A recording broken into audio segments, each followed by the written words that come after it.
There we go. Whoop, whoop. Good morning, everyone. Welcome. This is Angela Coulter and Sarah Sieg Avignoni. bringing you this week's Living Ascension. And we are obviously becoming Facebook outlaws. Right. So Yep. I'm proud to announce we have now, I think, the last 2 out of the 4 videos we've done got pulled because of the wrong terminology. Right. Right.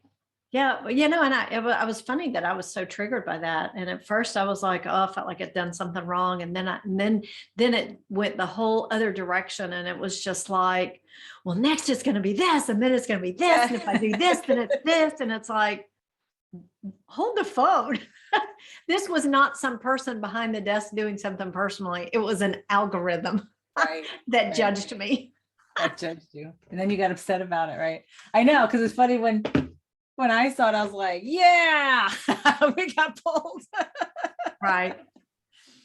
And it's funny because, obviously we're not allowed to talk about, and the funniest thing was they pulled it down and the title had to do with living with variable truths, which was not contentious at all, but actually it was all about tolerance, right? How to transcend, and yes, we talked about some nitty-gritty stuff, but oh well, that means that we're hitting some trigger point, which leads us right into today's discussion, which is our truth discussions part 3.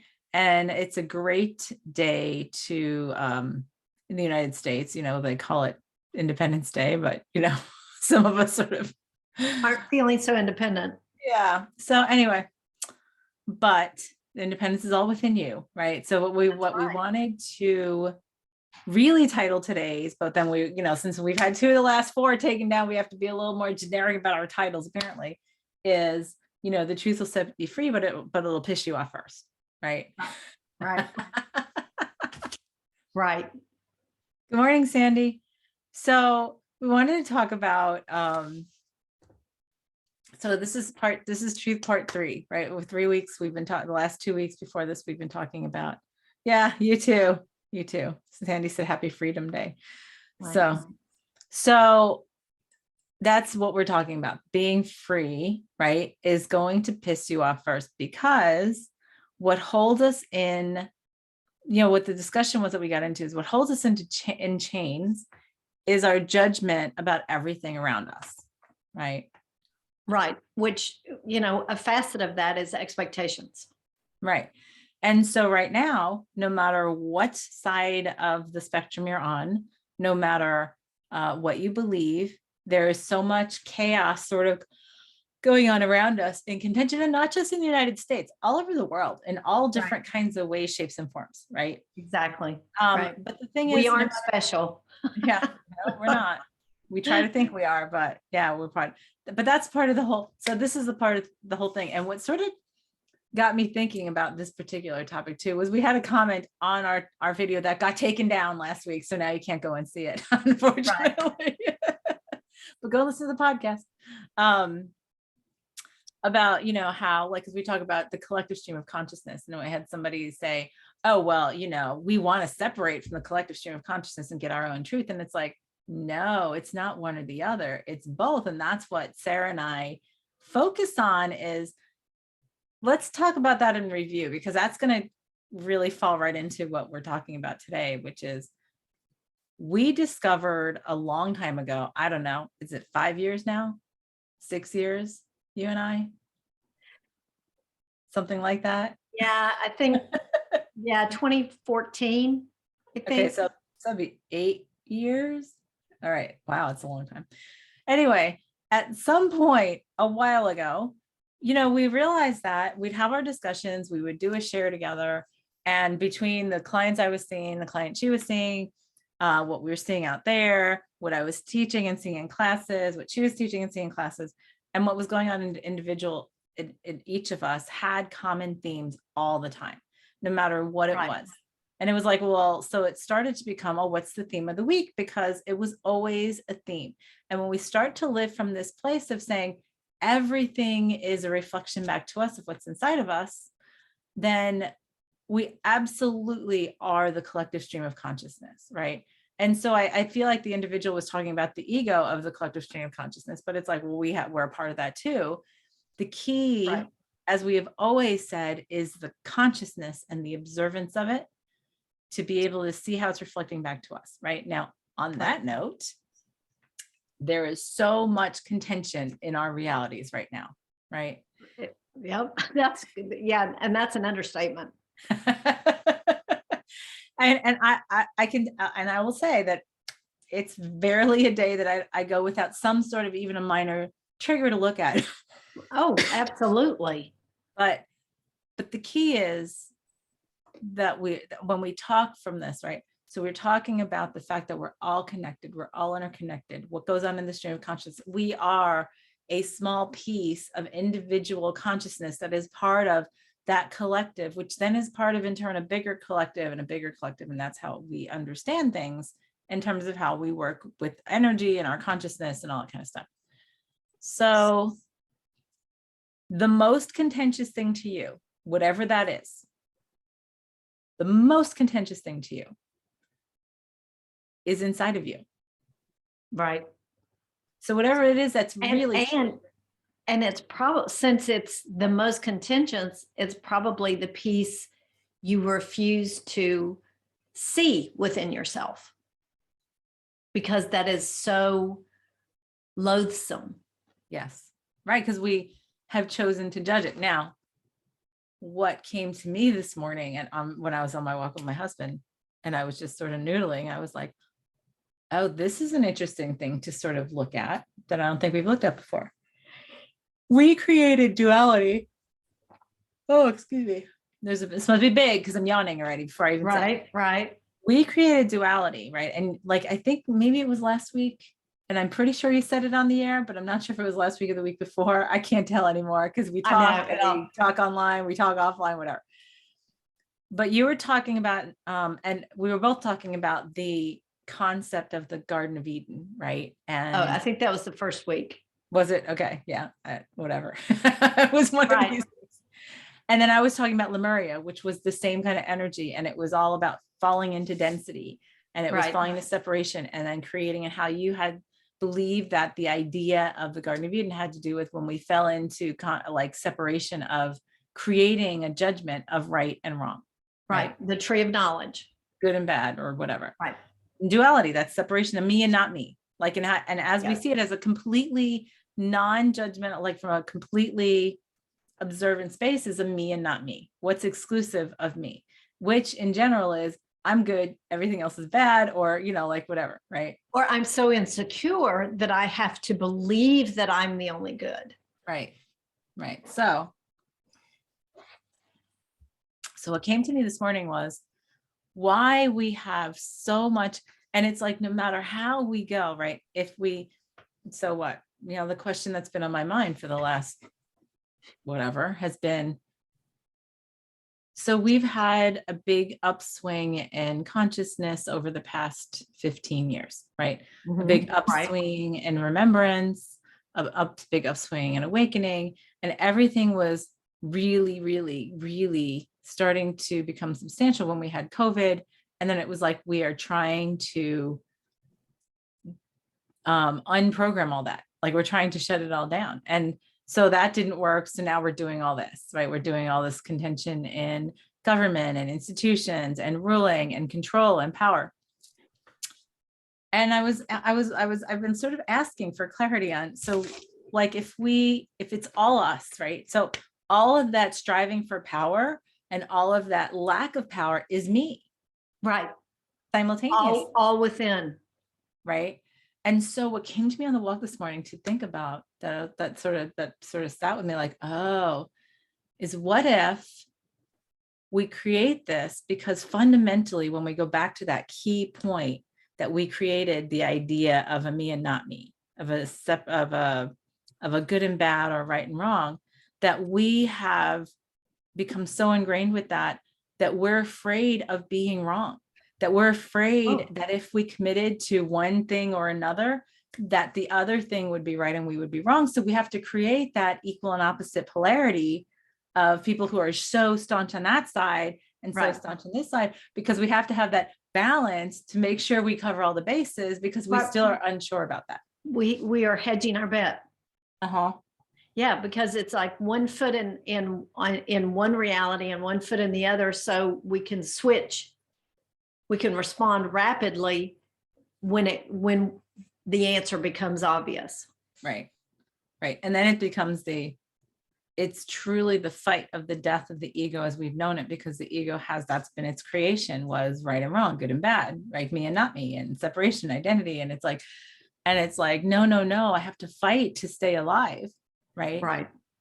Well, we talk about how much we love that contention, and we love the adventure and the excitement that all of that creates.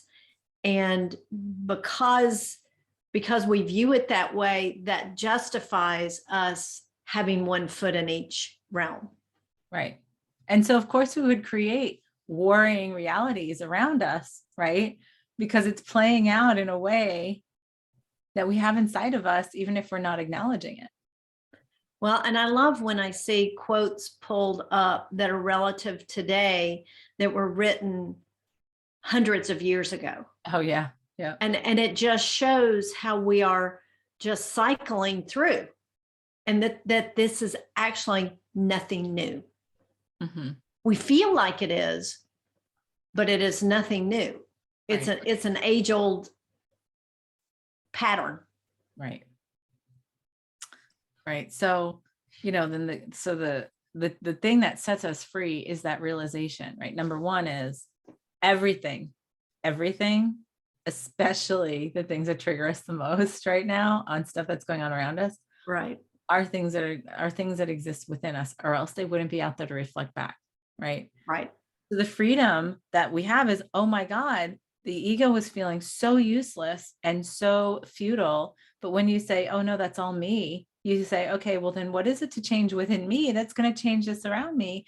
And then the more our individual realities start to reflect that differently, then it becomes collective. Right. Right. And that is all. And I've discovered in this period of time where I've spent so much time alone, and I found that it was a great opportunity to practice presence, that when I'm no longer alone, it's hard. It's hard because I feel that I'm being pulled from presence, and I get frustrated by it because it's like, I want just the presence. And I really feel that we're being called right now to learn how to master that. And, you and I always talk about, navigating through all, navigating through the chaos, navigating through all this push pull, the polarity, the charged emotions. And it's becoming more and more urgent to master that. Right. Well, and that was part of the answer that I had given to that person who had made that comment on our thing from last week was, yeah, the collective is us. So we can't detach ourselves from it. The more we do that, the more separation we create. So right, you just create polarity in a different way. Right. And so then it's like, okay, so really the key that we focus on is transcending and navigating. That's basically the two things that you and I talk about all the time, transcending and navigating.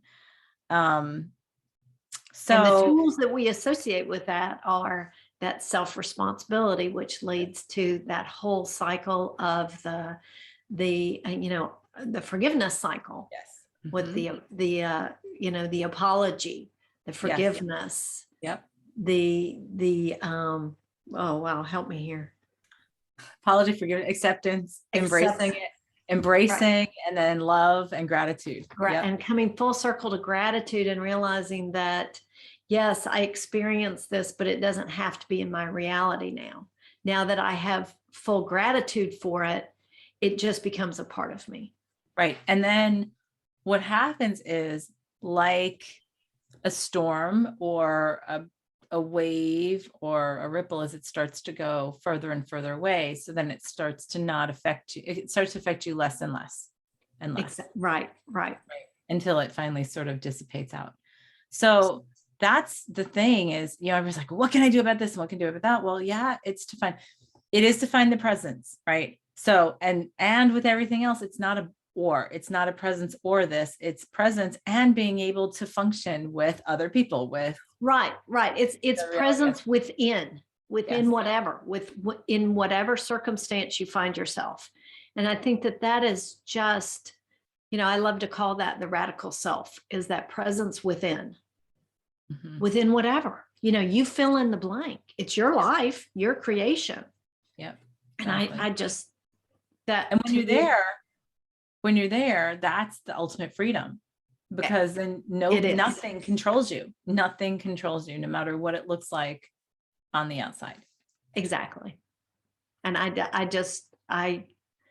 can't get enough of sitting in that. And it was funny because I had been working, as you know, I had worked with someone who's imprisoned for like Mhm. 6 years, 6.5 years, something like that. Right. Long-term imprisonment. And, I worked on with her, like teaching her presence, teaching her meditation, teaching her consciousness and acceptance and forgiveness and that whole non-judgment. And yeah, Trinity, I taught her all that.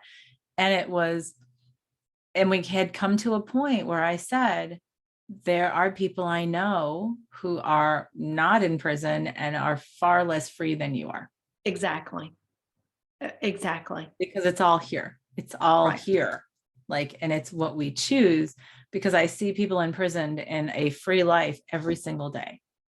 Right. Oh, absolutely. Absolutely. And thinking back on things like that, I remember when I was a kid, and there wasn't much kid TV unlike today. And I would watch silly things like Bonanza and Westerns. And I remember one, and I don't even remember what the show was, but it had to do with uh, an Asian individual coming into a Western town, and they were just putting him in the hot box and the sweat box, and he would literally just sit in there and go into meditation. And they would let him out, and they would go, "Why is this not affecting you?" And as a child, I was fascinated by that, and I understand now. It's that coming to that place of presence, no matter what your circumstances are, and how that just immediately removed that power that they thought they had over him. Yeah. And I mean, that as a kid, I was just fascinated by it. And looking back on it, it's like, wow, that was a heavy theme for a show in that time frame. Right. Maybe they didn't know what they were doing. Yeah, right. Then it's almost like they would do it like as a joke, like, oh yeah, well, that's the stereotype and whatever. And it's like, yeah, Right. but it's valuable. Right. But And I yes. also find it interesting in today's media, and looking at futuristic shows, they're still based on the battle of good and evil. They're still based on what we struggle with right here and right now. And I used to throw myself into those things because I felt like it was a respite from what was going on in my reality. But the more I come to a place of presence, the more I'm like, it's just the same thing with lasers. It truly is. Truly is. Well, and I'll never forget one of the Star Wars movies. I was just going to say, in that quote from Star Wars that I like to talk about all the time, that I can't remember there's so many characters now. I can't remember yeah. We watch all these offshoots, but the one in the prequels, no, was it the prequels? No, it was the after ones. It was the later ones. It was the later ones. With Rey and the guy, and I can't remember his name in the movie. The one who was basically the dark side to Rey, right? The Sith. Yeah, that was I don't know. That was Han Solo and Leia's son that went to the dark side. Oh, yeah. Darth so Vader. I don't know. No, that was Darth Vader. So anyway, so they were the whole thing is they're having this conversation, and he has this attraction to Rey, and it's like, this whole equal and opposite thing, and he's trying to pull her over to the dark side, she's trying to pull him over to the light side, like that whole thing. And, he said to her one time, and it was funny because my husband and I had seen this in the movies when it was first out. And he said, why don't we just wipe them all out and start from scratch? Because as long as there's one side, there's always going to be the other. Right. We need to just be on a common ground, which, and I remember my husband looked at me and goes, that is the most brilliant thing they have ever said in any of these movies. Because it's like, it's true. But then people were horrified to say, oh, what do you mean wipe them all out? It's like, well, because it doesn't work anymore. Like, what if we just, like, I keep on saying, oh, well, there's this and this and this, and we have so many things that are broken in government and the way we do institutions. It's like, yeah, what if we stopped putting band-aids on it and wiped it all out and rebuilt it in a different way? But it's like, we are so stuck to being afraid of change, right? Exactly. And making the wrong decision, right? That we get paralyzed in that duality. And then we have to create a cataclysm, a big monster, huge, explosive experience, then to use it as an excuse to have the tower fall, right? I was just exactly thinking of that. Yeah. Exactly. Right. Yeah. Right. Yeah. I am amazed at our ingenuity and creativity in the things that we create for ourselves. Mm-hmm. And I'm also equally amazed at how resistant to change we are. Especially big change. Yeah. Right. Mm. It is, it's paralyzing. And I remember when my son was little and he was like, I just don't like change. He didn't like rearranging furniture in the house. He didn't like painting, changing colors of something. He did not like if there'd been a vacant lot and they built a house, it just really disrupted his little world. Mm-hmm. And I was like, the only constant there is change. Right. And I think that it goes back in so many ways to that not knowing yourself, to realize that the only safety that we're looking for and the only permanence is within. Yes. And people who want to heal something or release something energetically, unless you get all the way to the core within, it's just going to cycle back around, spiral back around, and allow you to experience it in a different way. Right. In a different truth. Get to that place of what we deem as that permanence and that safety that we're seeking. Right. And I just totally lost that train of thought. Something you were saying just triggered something else. Now it's gone. Talking about change and the impermanence and healing and yeah, I forgot. It's gone. It'll come back. Okay. But I always think of when I look at, authenticity is a big, popular term these days. And I've gotten to the point where it's a fancy word for knowing yourself. And, at one point I did a lot of Bible study, and I know that somewhere in there, and I can't remember the relevance of the term, but it was know thyself. And I can't help but feel that that's what it was talking about. Well, that was the underlying energy of the circumstances described. That brought me back to what I was thinking. That what perfect. Great. So to tie it all in, right, of what we've talked about over these 3 weeks, right? So it goes back to our truths, right? And recognizing that our truths are variable based on the individual, and there's no right or wrong truth. It simply is.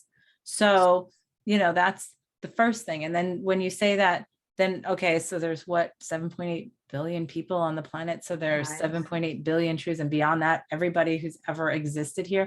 So just think about this. If I have lived, say, good morning, Gloria. if I have lived as an individual, say an individual soul, right? We're not going to get into semantics, but say Right. I have lived 1,000 lifetimes, right? I have truths that I live from the 1,000 lifetimes, right? In different ways, shapes, and forms. Exactly. And so we all have multiple truths that we have embedded into our consciousness, and we believe them to be our truth. And that's why we talk about channelings being subjective, and visions being subjective, and they're always translated. We use the word translations because as soon as we create words from them, it is a translation of my filter and my reality, Right. my truth, right? And so when Right. we say that, we say, so there are, and then we talk about animals and plants and every living thing Having consciousness. having consciousness in this universe, multiverse, whatever. And then we create egos of individuality through those different pieces and parts. And we're all of that, as well as Right. every piece of that. How many truths are there then? Wow. That's Right. just right, mind blowing. Well, I mean, it's probably equivalent to the number of cells of every living being, Right. or everything, whether we deem it as living or not. Well, and think about that. Well, we have 2 to 3 trillion cells in our bodies at any given time, right?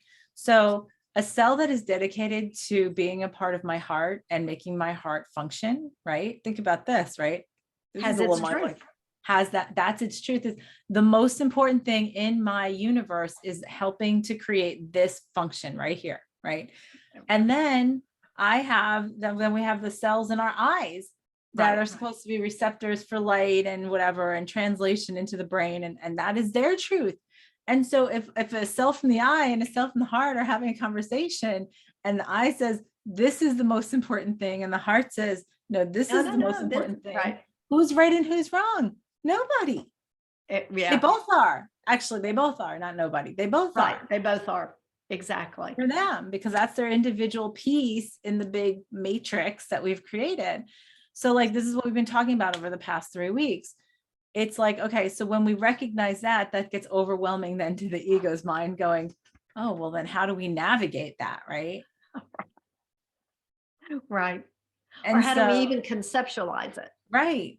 And then we get to that place of saying, okay, so I accept that everybody's truth is valid, right? So if I step out and I look at the bigger picture, okay, so today we're talking about everybody's truth is my truth too, Right. as it's Right. presented in my reality. That's even Right. more mind blowing. Exactly. Exactly. And because then the ego goes, no, then I lose my individuality if I accept that, right? Then it fights against that. So here's the thing. This is the freedom. The freedom is all of it. All of it is truth. All of it is as we've created, and it's all from within me. And my freedom from that is, if I've created it, I can change it. That's Yes. the freedom. Yes.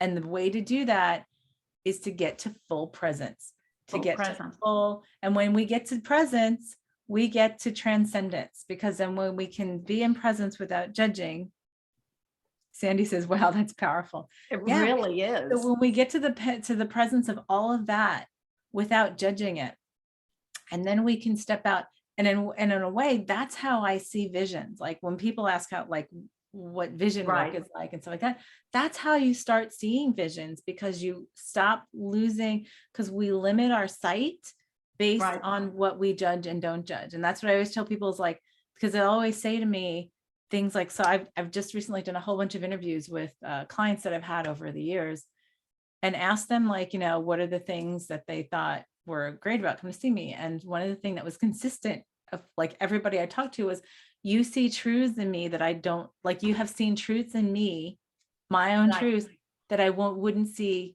myself. Like you helped me to see things that I wouldn't see within myself. And it's like, and in the next breath they talk about, because I create such a non-judgmental space. And it's like, well, that's how those are connected. For us to lose the Right. judgment makes us lose the me and not me, the right and wrong, the good and bad, to be able, then we take off those blockages that prevent us from seeing all that stuff. So then we do get the visions. That's how we get vision work. That's how we do it and see it, as being able to see the whole picture and not just a piece of it because we judge the other part or we fear it so much and all that kind of stuff. Right. There's Yeah, so much beyond this. This is like explodes an entirely new set of topics. it really does. It really does. And a practical application that I've heard of about that is, you talk about the Spanish, I believe, coming to this part of the world in the very, very early days. And how did the Indians not see them coming? They couldn't conceptualize what they were seeing. They saw the white sails and thought they were clouds because that was something they were familiar with and could conceptualize. It's the same as what you're talking about. Unless you allow that all possibilities and all things, you don't see it. Yes. And last year was a great year for me to learn all about being able to open my heart to allow possibilities to see things about myself through other people that I had not been able to see before. And the thing that I think allowed me to do that was the constant commitment to myself that I would keep my heart open to all possibilities for the manifestation of those intentions. Right. Well, and I think that is one of the cornerstones of the presence that we talk about all the time is what is here for me. Yep. What is here for me right in this moment.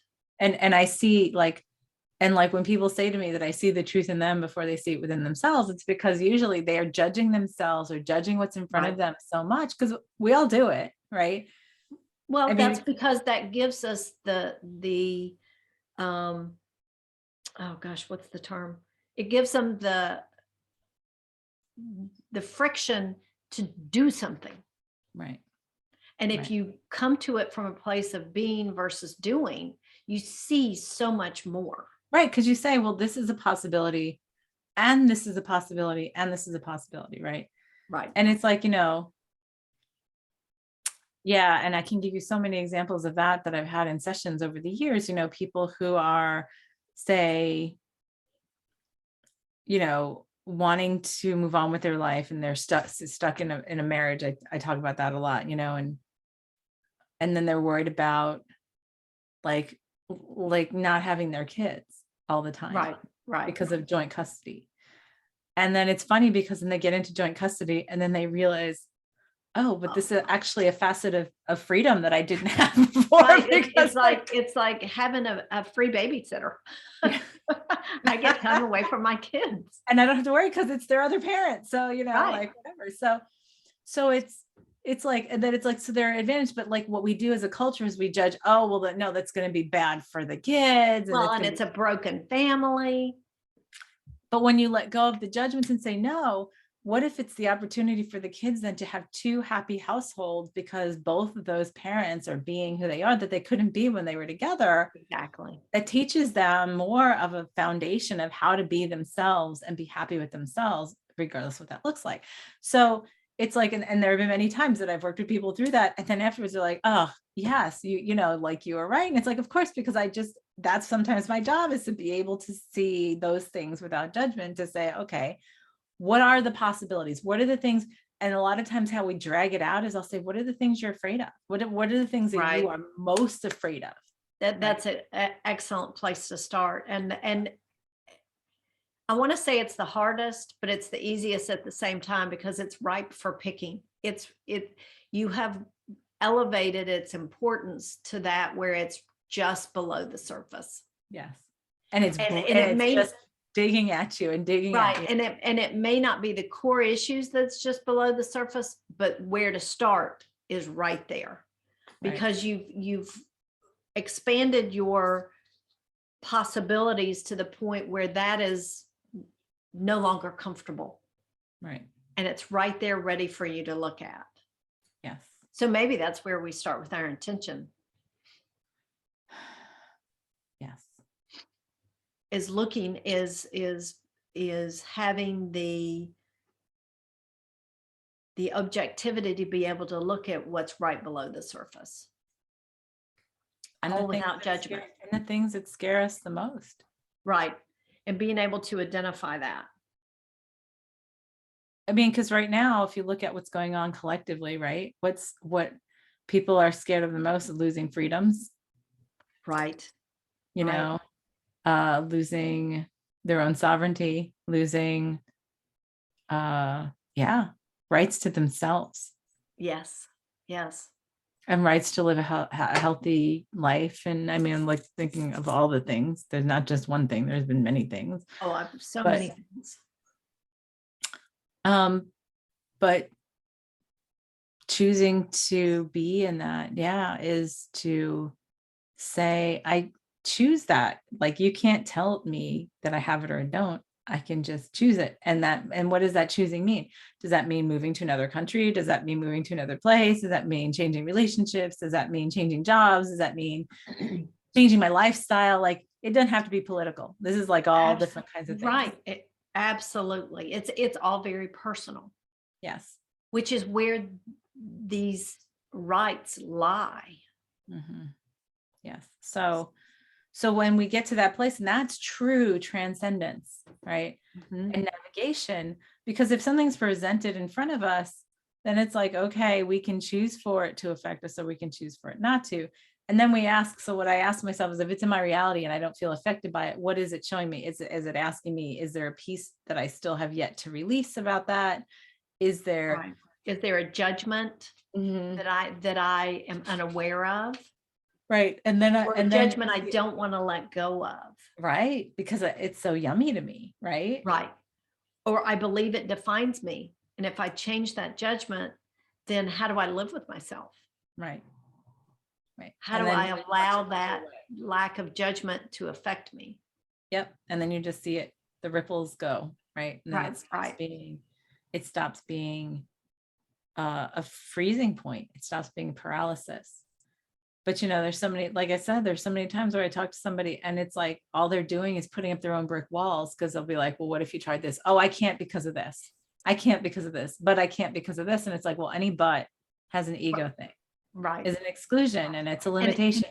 any absolute, any Mhm. absolute I've found is like, then you're automatically clued into, I'm not allowing all possibilities because I'm saying I can't because of this. Yep. Yep. I have to do this. I have to keep this. I have to keep this situation, and then we say, oh, I don't have to keep it. But then we believe underneath we do. Like, and so we do all these Right. things to try to fool ourselves. I mean, there's so many, but so the first step A is, yes, you commit to yourself every single day that in your intention of creation, that you keep your heart open to all possibilities, right? And that you allow that, commit to that. That is the thing that helps us to get through. And when you come to a point where something is like, you feel like you're hitting up against it and you're like, well, no, why does this keep getting presented to me? Then you need to ask yourself, well, not need, then it would be for you to ask yourself, well, what am I denying of myself that this is still coming up as a brick wall? Right. Because I'm insisting on going a certain way. What am I not seeing that's right in front of me because of my judgment, because of an exclusion, because of a fear, because of a repulsion, a propulsion, or something that I hold in judgment. And that's where our little secrets lie, Right. our little Right. preciouses. So for today, it's I guess the intention, is committing and allowing ourselves to having that open heart, right? To allow all possibilities in our Mhm. realities, right? To have a clear, honest, authentic, observant, right? Objective perspective of our own reality, of where we're blocking ourselves and where we can move beyond it in ways that we might have previously judged or limited or prevented, and giving ourselves, like allowing ourselves pure freedom. Yes, Sandy says, let freedom ring. Yep, that's it. Absolutely.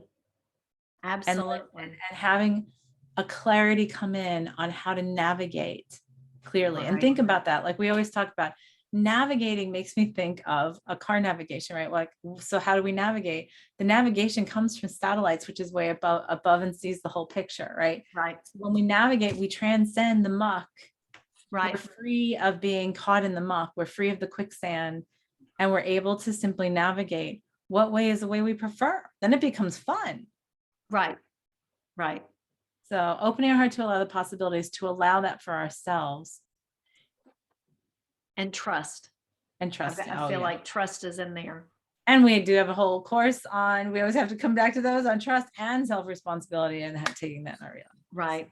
So, which we are going to upgrade and reduce sometime soon. Right. Add that to the list. Yes, but we do have it there. So, all right, everybody, take a deep breath. Let's hold ourselves in that space, close our eyes, open our hearts as we step out of separation back in wholeness and oneness.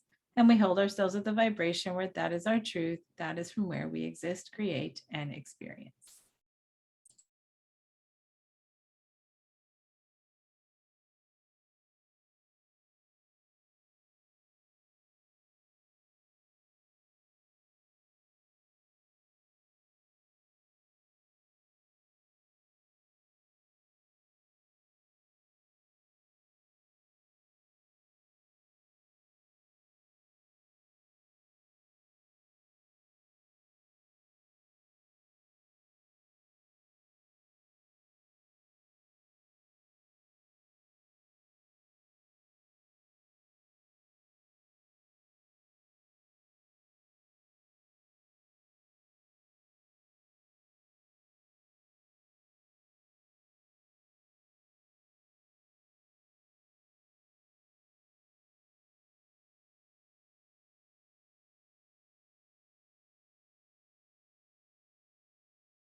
All right. Had to pull myself back because I could have stayed there all No, morning. I know. I was really comfortable there. It was very nice. And I remember seeing a whole bunch of things that I don't remember now because it was like, oh yeah, and then there's that option, and that's sort of like open door 4 and open doors 6, and Right. oh, that felt really nice, and it was actually sort of fun. Yeah, Yeah. yeah. I Showing other people things. So, yeah. yeah, I saw something that I really didn't quite understand the relevance, but the more I let it settle in, the more I can see the application. I have always believed that we have giving and receiving aspects of ourselves.